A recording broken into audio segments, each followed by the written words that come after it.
Common news सदैव सर्वांच्या सोबत। कॉमन न्यूजच्या ताज्या घडामोडी जाणून घेण्यासाठी आताच आमचे कॉमन न्यूज चॅनल सबस्क्राइब करा।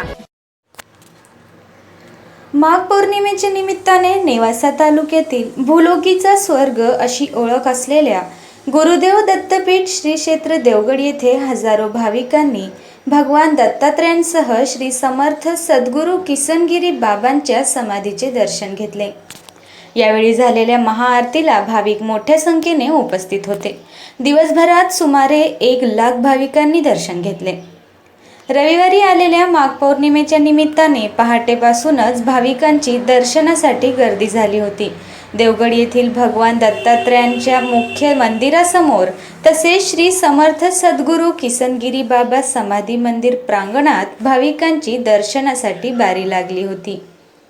यावेळी महाराष्ट्राच्या कानाकोपऱ्यातून आलेल्या भाविकांचे श्री गुरुदेव दत्तपीठाचे प्रमुख महंत राष्ट्रसंत गुरुवर्य श्री भास्कर गिरीजी महाराज व देवगड संस्थानचे उत्तराधिकारी स्वामी प्रकाशानंद गिरी महाराज यांनी स्वागत केले।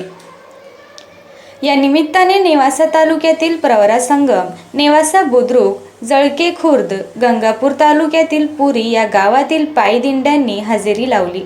या सर्व दिंडीतील चालकांचा श्रीफळ प्रसाद देऊन गुरुवर्य श्री भास्कर गिरीजी महाराज यांच्या हस्ते सन्मान करण्यात आला। माघ पौर्णिमेनिमित्त दुपारी झालेल्या आरती प्रसंगी मंदिर प्रांगण गर्दीने फुलून गेले होते। यावेळी संभाजीनगर हायकोर्ट मॅटचे न्यायाधीश विनय कारगावकर यांनी भेट दिली।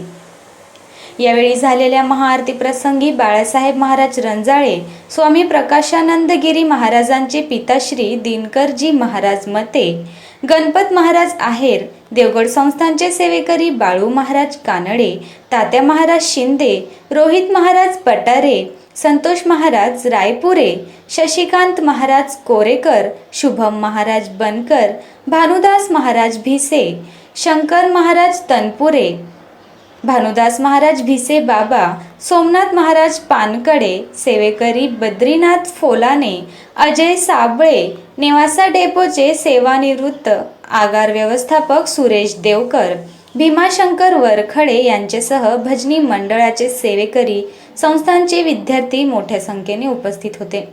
माघ पौर्णिमेनिमित्त श्रीरामपूर तालुक्यातील निमगाव खैरी येथील भजनी मंडळाचा जागर झाला। निमगाव खैरी येथील दगडू पाटील उंदरे व एकनाथ कलंगडे यांच्या वतीने उपस्थित भाविकांना महाप्रसादाचे वाटप करण्यात आले। कॉमन न्यूज मराठीसाठी प्रतिनिधी सुधीर चौहान, नेवासा।